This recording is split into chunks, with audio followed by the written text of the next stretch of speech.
Hello everyone, Not Dead Yet here, back with another episode of Megalobox Reaction, the series where I draw scars on my face in permanent marker and talk about an anime for like 10 minutes and get like 40 views. So, today, the fourth episode of Megalobox 2. This one was really interesting. We see the Megalonia tournament come to a close with Chief winning it and finally being able to buy back his land. That is great. You know, I love seeing a big kind of happy ending there. I found it really interesting that the tournament of Megalonia wasn't really the main focus of the series this time, as opposed to it being the cornerstone of Season 1, so I'm really curious to see where they go from here. I'm assuming that this is going to be similar to Season 1, where it has like 12, 13 episodes, and we are only into Episode 4 of what's to come, so I'm really curious. We hint about Joe stepping back into the ring, so I really want to know. I'm excited for what's to come. We have not seen any of our old cast of characters from Season 1 yet, but Joe is currently on his way home, so I'm pretty sure we'll see most of them, or at least a few of them, return next episode, and that is really exciting. I cannot wait to see where they go for the rest of this series. We get a little bit of redemption for Mio, the punk kid who runs away in shame and guilt, lashing out, but ultimately realizes that he has a home in the immigrants' little theme park there. I really liked the imagery of the birds. It reminds me very much of the butterfly that Aragaki has tattooed on his chest, which he saw after getting blown up by a bomb in Season 1. So that's really cool that they're bringing in that imagery. And again, it really does add to the whole theme of the bird guiding people home, because that is exactly what he did with Mio. Now, in terms of the boxing, I think the boxing was really good. The animation wasn't amazing during the fights, but there were some points where it just looked absolutely crisp and beautiful. So you could see where certain points of the budget went in terms of animation.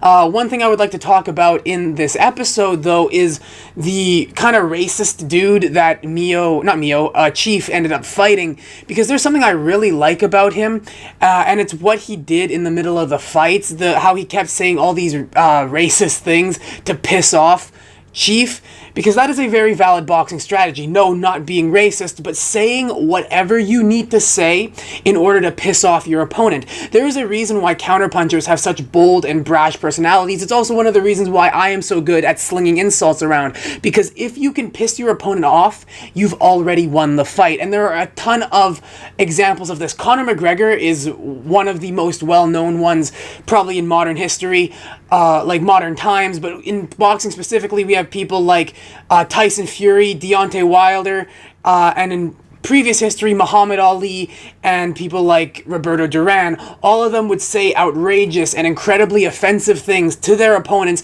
in order to get inside their head, piss them off, and make them lose their cool. Because when you lose your cool, you're not thinking clearly, and when you're not thinking clearly, you're not fighting as skillfully as you would if you were calm and collected, as opposed to you being just wanting to take off the guy's head. And we see that play out. We see, you know, the things that this dude, I don't know his name, but this dude is saying really get under Chief's skin, make him angry, and he takes a down because of it.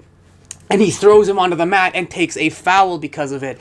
So that is really interesting to see that part of boxing actually portrayed, because you don't really see that all too often, the whole mental battle of I will say and do things to piss you off and mess with you just to just in order to get an upper hand in the fight. Prince Nassim was also really good at doing this. You see it also a little bit in Hajime no Ippo with Brian Hawk and Takamura is another really good example of this in anime. But let's move on to the main cornerstone of this episode, and the thing I'm sure those of you who are watching this want me to comment on, and that is Chief's death. I saw it coming. I saw it coming a mile away, and it's not because it was really heavily foreshadowed after the fight when he walks to his truck and says to Joe, I'm scared of falling asleep, which is obviously like, you know, I'm gonna die. And then as he climbs into his truck to fall asleep for the final time, he looks at his family and says good night. I'm pretty sure, I was pretty sure he was going to die, but the reason why I saw it coming even before that moment was the massive amounts of rabbit punches that Chief took in that fight. What are rabbit punches? They are punches to the back of the head, right here specifically.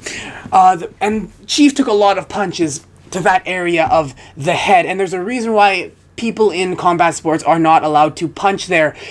Getting hit there, where the spinal cord connects to the skull, is the place where you are most likely to suffer brain damage. Yup. So when I saw him take a ton of those rabbit punches and not even really try to defend, I'm like, this is going to have some serious consequences later on.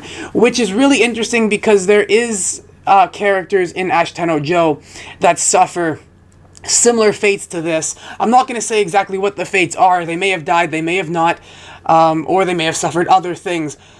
But brain damage is something that is touched upon really greatly in Ashtano Joe. So the effects of that being shown here in Megalobox, with Chief obviously being concussed and then falling asleep with a concussion and simply not waking up, is a really interesting way to tie Chief as well as Megalobox 2 into Ashtano Joe 2 and the characters that lie within it.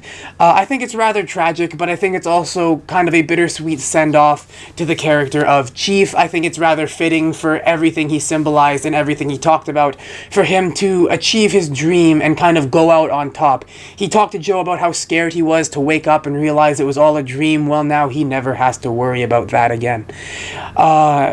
We end the episode off with Joe taking Chief's gear with him, as well as Marla keeping his boxing gloves, which is also very symbolic of something that happens in Joe with a character that suffers a tragic fate, but ultimately gifts his gloves to a certain person in order to have her remember him by. And so again, a lot of symbolism tying back into Ashtano Joe 2. You love to see that. But ultimately, it was a nice bookend to the series, and not the series, but to this little arc, and a nice little push to have Joe continue on and carry on like he promised Chief he would do.